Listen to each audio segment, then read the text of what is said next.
Hello, hello, hello! Tingnan niyo po, may papakita ko sa inyo dito. Look at this.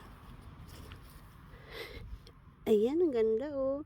Ano po ito? Yung mga ligaw na mushroom. Yung parang ano lang yan, yung biglang natubo lang. Tingnan, ang dami hanggang dun oh.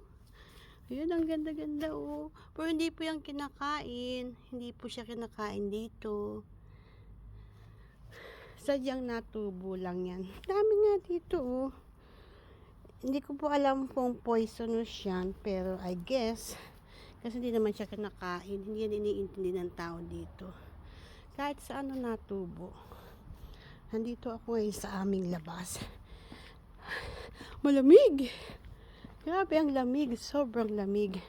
Pakita ko sa inyo. Malinis na, tinanggal na yung mga ihaw-ihawan, mga lame-lamesa.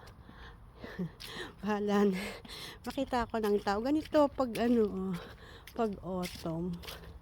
Kita niyo? Walang nagwawali. So, laglag na ang mga damo. Ay, dahon. Ang dami oh. Naipon dito. Dito lang ako sa labas kasi para makalabas naman akong konti. Nandito ano yung bahay ko nandun. Pakita ko sa inyo. I think napakita ko na to eh. Dito ako sa likod. Dami. Ito yung aking mga sasakyan. Handyan. Sa ilalim para hindi mabasa. Ayan o yung balkon, diba?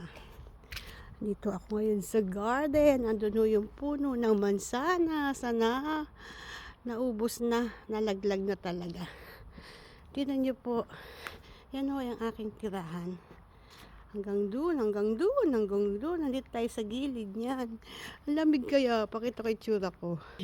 Tingnan niyo yung tsura ko. Ang lamig. Kailan makasagap tayo ng sariwang hangin.